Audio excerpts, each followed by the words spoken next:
Yo, what is up, everybody? Your boy E-Man coming at you from the Average Joe Sports Talk Podcast with another episode. Took a little bit of a break, a spring break down here in South Florida. Had to take the family out for vacation, and time got a little consumed. Got to live a little, got to leave some family time apart from just work and sports.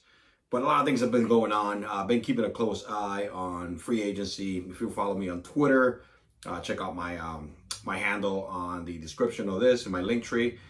You'll be seeing that I'm in love with free agency, tweeting a lot, sending some news, making my own stuff.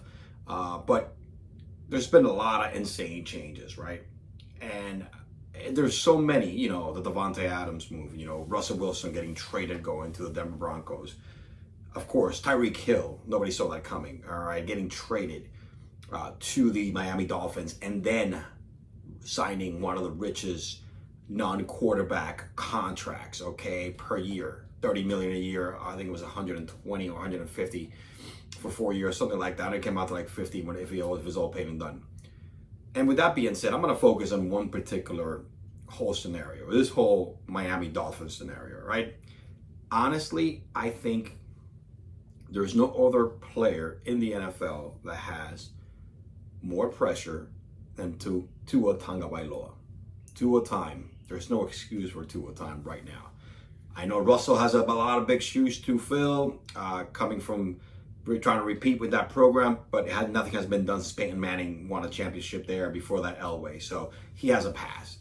I understand Brady coming back again, trying to make that run all over again. That's a lot of pressure on Brady, but you know what? Not as big as Tua. He needs to understand the Miami Dolphins have mortgaged their whole future, all right, into Tua Tagovailoa. We know what the Miami Dolphins' problems were. Under Flores, defensive team, kind of not as loose offensively. Flores is gone. We know the whole deal with Flores and the lawsuit, and he thinks he was wrongfully terminated. Regardless of that, in comes Mike McDaniels, right? Whiz kid, he does look like a nerd, but coming from the Kyle Shanahan school, the offensive coordinator for the 49ers, whiz kid with all the plays, the new Sean McVay, all these running schemes that were crazy in San Francisco. He's bringing it to Miami. He said Tua is this guy. And let me tell you something. Offense, Miami Dolphins have a lot of offense. There's no doubt about it. They spent a lot of money. And we're going to break this down real quick. Look, they spent a lot of money on that offensive line, especially left tackle, where Tua was suffering a lot last year. The Tyreek Hill trade, which shocked the world. And look, they spent a lot of money. Let me just break down some of the biggest signings. First of all, we know 120 for 4 years for Tyreek Hill, by the way. And he had a bunch of it guaranteed.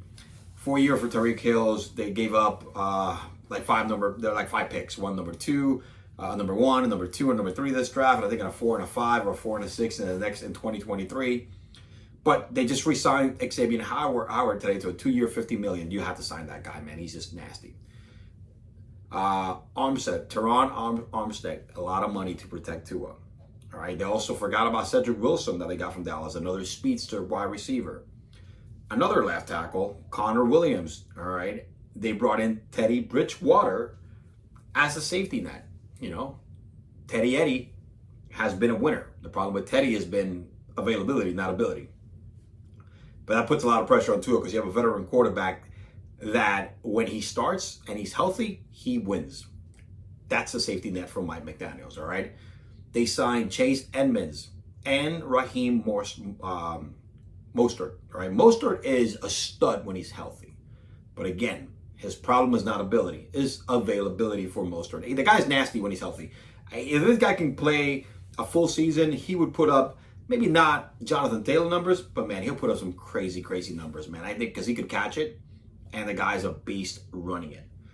And then Chase Edmonds is a nice pass catching back and can also run it. So Mostert, Edmonds fit in that scheme that Mike McDaniels is so used to running in San Francisco. So that's a lot of pieces. You strengthened the O-line for Tua, especially the left side where, he's a lefty. You brought in not just Tyreek Hill, but imagine him and Jalen Waddle. Man. Probably the two fastest wide receivers in the NFL.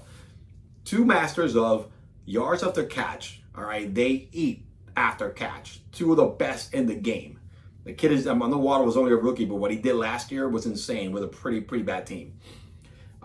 Cedric is no slouch. And we keep forgetting they still got Devontae Parker. And they franchise tag Gesicki. You know, Gesicki will be the third best receiver. Gesicki got great hands. And he is fast, can run some great routes, athletic. You know, he is a great tight end. And now he's a third option. While last year, at one point, he was even number one option on some games. But Tyreek Hill, Waddle, and Gesicki as your big three in your offense, it's pretty nice. With Chase Edmonds, Mostert, and I believe Gaskin is still around. But either way, he has a lot of pieces. Again, they got Gesicki, all right, and we keep forgetting about the other pieces they had already. But with Gesicki, adding Cedric Wilson, that's huge. They re-signed Preston Williams, which is still in the contract. I'm sorry. They also signed Trent Sheffield. I don't know. I think this is just a favor from Mike McDaniels to this kid because he used to be a wide receiver for the 49ers. But they're deep. They are really deep. They're really deep. They have a great. The Dolphins have a lot of offense. They're super deep. Therefore, the excuses for Tua have to be all gone. They're giving him weapons. They're enforcing the O-line. And he has a coach that is a truly offensive-minded coach. There's no defense coming from Mike McDaniels, I'll tell you that much. That tells you that the Dolphins have confidence in Tua, but also the Dolphins are telling him, it's do or die, big dog. It's do or die. They went to the bat for him. They got rid of a coach because of probably difference between the owner and their views on Tua Tagovailoa as being the man. But that's a lot of pressure. That's a lot of pressure on Tua, man. Look, Tua's numbers don't fly out the page, right? What did he do last year? Last year he threw for 16 touchdowns and 10 interceptions in 10 games. That's not a franchise quarterback. All right, that is not great numbers. They're good numbers, all right? They're Kirk Cousins numbers, all right? They're not a franchise quarterback type of numbers, all right?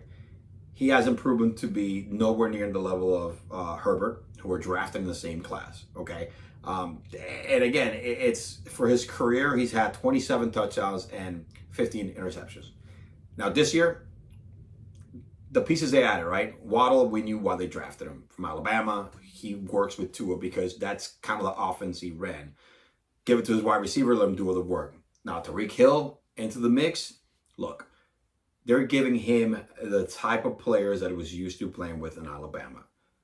Monsters after the catch. Yard monsters, after the catch. And there's none better than Tyreek Hill and then Waddle just in the 1 year sample that we've had. Tua is do or die for Tua time, man. Because if Tua doesn't make it, it's bye-bye Tua time.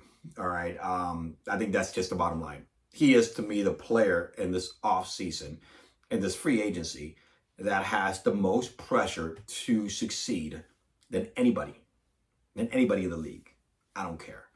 This kid has the most pressure out of any player in the league.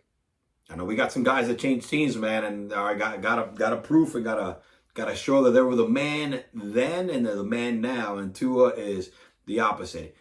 They give him the keys to the Ferrari. All right, he's crashed it a couple of times. Parents still have confidence and bought him another Ferrari.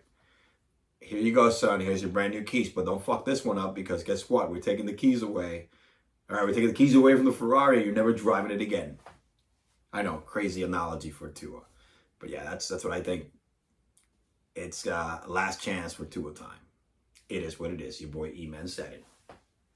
It is what it is, man. Tua is has the toughest challenge and the most pressure out of any player to perform in the NFL right now for next season.